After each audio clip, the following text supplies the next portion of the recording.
राम राम दोस्तों। अभी हम कमजोर हैं, जब हमारी सत्ता आएगी तो बदला लेंगे। आप वीडियो देखिए।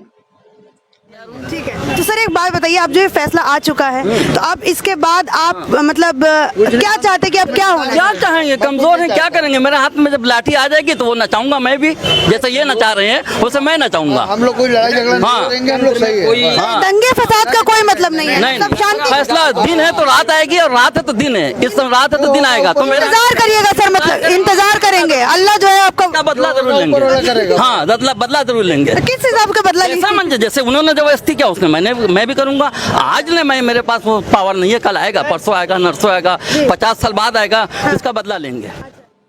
ये वीडियो आपने इससे पहले भी देखा होगा। वैसे तो ये सामान्य व्यक्ति है, कोई नेता नहीं है, और इसीलिए इस वीडियो का महत्व है।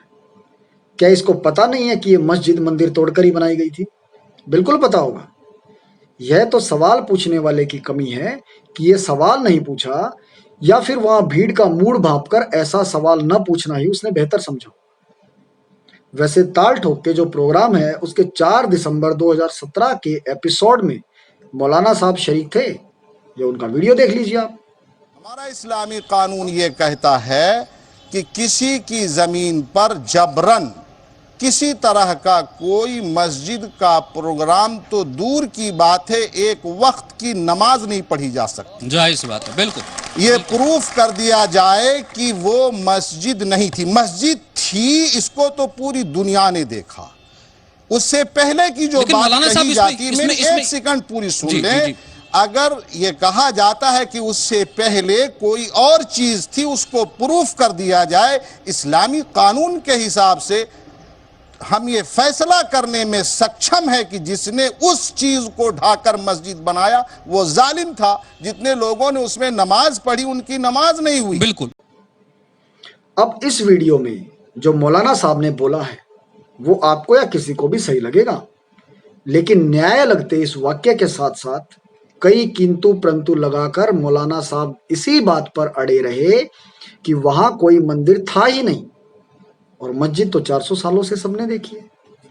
एंकर को या तो कम अकल थी या उसे विवाद से बचकर अपनी नौकरी बचानी थी। उसने वहां मौलाना साहब को काशी की ज्ञान व्यापी की फोटो दिखाई होती, जो ये रही, तो मामला ही दूसरा होता। वैसे आजकल ये मौलाना साहब जो है वो कहीं दिखते नहीं है। मुझे तो उनका नाम भी नहीं पता। मिले तो उनसे अवश्य पूछ लीजिए कि मंदिर तो मिल गया साहब, अब आपका क्या कहना है।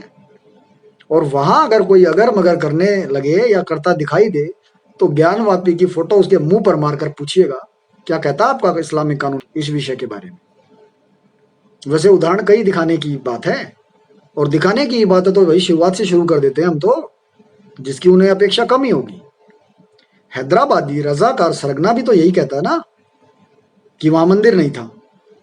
अब वो मुद्दा नहीं उठाता, लेकिन कहता है कि 400 सालों से वहां मस्जिद थी। उसको एक क्रिमिनल भीड़ ने तोड़ दिया। नहीं भाई, पहले वहां पर कई सदियों तक श्री राम प्रभु जी का मंदिर था, जिसको बाहर से आए एक लुटेरे आक्रमणकारी के एक सिपह सलाहकार ने जानबूझकर तोड़ दिया और वहां मस्जिद बांधी, जबकि मस्जिद के लिए तो कई जगह खाली थी, कई जगह की कमी ही नहीं थी। और भी कई ऐसे उदाहरण हैं, लेकिन हैदराबादी रजाकार सरगना कानून की ढाल को तुरंत आगे कर गया, पूरी बेशर्मी के साथ।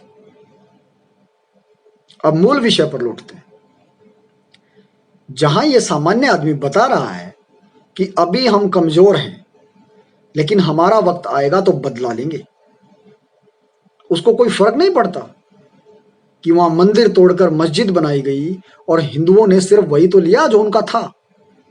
जो हमारे साथ हुआ वो अन्याय था, लेकिन ये उसी अन्याय का समर्थक है, ये भी और इसके जैसे कई करोड़ देश में रहने वाले जो यहां भी हैं और बाहर भी हैं।